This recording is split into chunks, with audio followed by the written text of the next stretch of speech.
Everyone, no matter the age, grows up with heroes. Those we look up to from afar and wish we could emulate. But sometimes, our heroes are closer to us than we'll ever know.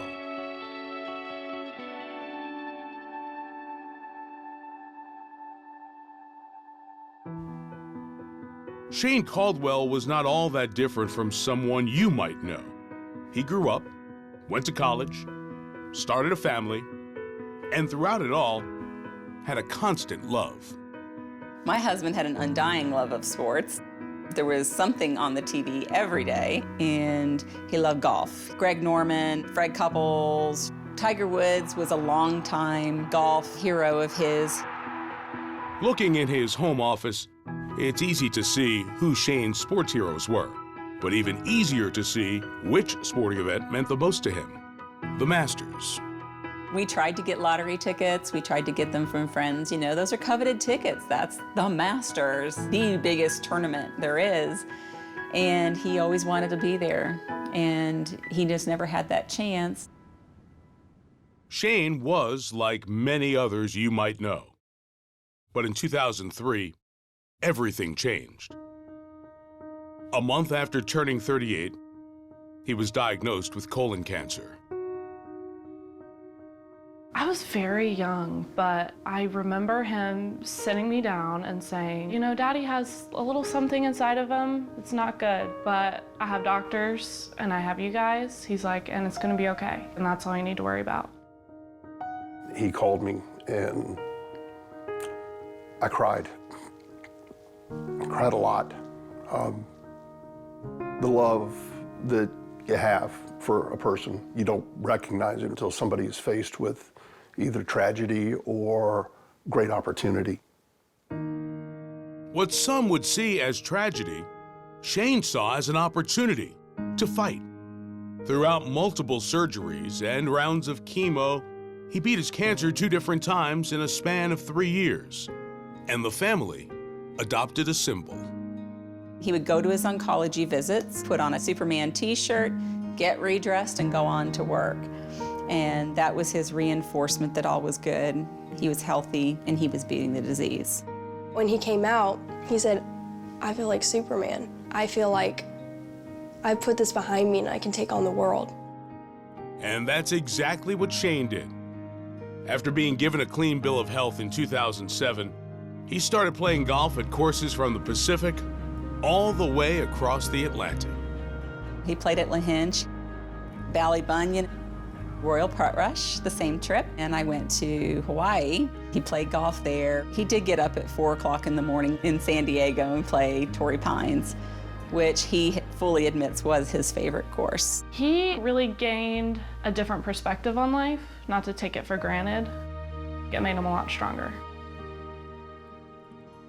9 years passed with no signs of cancer. Life moved on. Family grew up. But in August of 2016, time seemed to stop once more. He played in a charity golf tournament and came home and said, I felt something unusual when I was stretching. And he says, well, I have my oncology visit in 2 weeks. I'm going to see if they can move me up. And they did. And as soon as the doctor walked into the room, we knew something was wrong with the CAT scan. Almost a decade after twice beating colon cancer, doctors found a tumor on Shane's left lung. It was stage 3B, meaning surgery was no longer an option. On Wednesday, in preparation for starting the following Monday of radiation and chemo, my husband looked at the doctor and said, okay, I'm good to go till Monday, right? He says, can I travel? The doctor's like, where exactly are you going? He goes, I got a flight in 2 hours to Edinburgh, Scotland. And he hopped on a plane with not a single plan. And he played at Prestwick, and he played in St. Andrews. He flew home 18 hours before his first chemotherapy. It's an understatement to say what happened next was tough. Nearly 20 months passed, and so did 7 failed chemotherapies. In March of 2018, with Shane in severe pain and needing a sign of hope or anything positive, a family friend made a memorable donation. A good friend of mine donated their tickets to the first day of the Masters to us. And he looked at me and he got tears in his eyes. First time I ever saw tears in my husband's eyes was the day I married him. He never cried with bad news. He never cried with frustration. He cried in moments of just sheer awe. Wanting to make Shane's Masters experience even more memorable, the family came up with an unconventional idea. I knew the opportunity wasn't going to come again. I wrote a fairly long Facebook post explaining Shane's prognosis, his love for golf, and his dream to meet Tiger Woods. I started tweeting at people. From there, it really just kind of started to gain traction. On April 5th, 2018, less than 30 minutes before teeing off in round 1 of the Masters, Tiger Woods took out a marker, signed his glove, and made his way over to the grandstand. Shane, here you go, buddy. And Shane Caldwell got to meet one of his heroes. It was just like in almost disbelief. It was like looking at a kid with fireworks in his eyes for the first time. That was one of his biggest dreams, so knowing that we were able to make it happen for him meant everything to us. Did you get to meet him?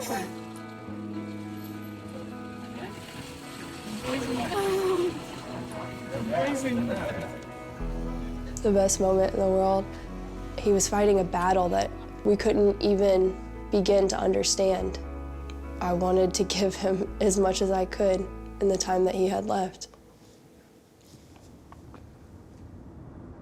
On April 8th, the family returned home from the Masters on a high. But 2 days later, had to make another trip to the doctor. Our wedding anniversary was the 10th of April, and we went and saw the doctors, and they did the scans.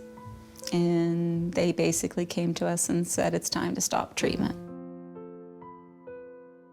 And then we called our family together, and when Rachel walked in the door, he just stood up and gave her a big hug and said, I'm so sorry, I'm not going to be able to walk you down the aisle when you get married someday. I'm so sorry. I told him that I loved him and that I was going to see him again one day. It's just feels like a long time from now. Less than 2 weeks later, Shane Caldwell passed away at the age of 52.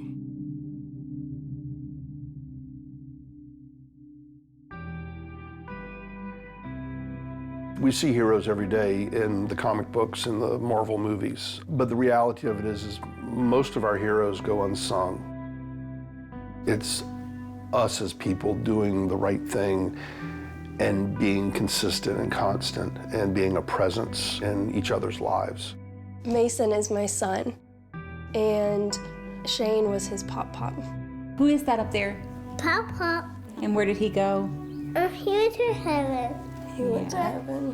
He's not here tonight. He's not here tonight. No. He looked up to him. He was an idol for him, somebody that he wanted to be just like. Mason's Superman.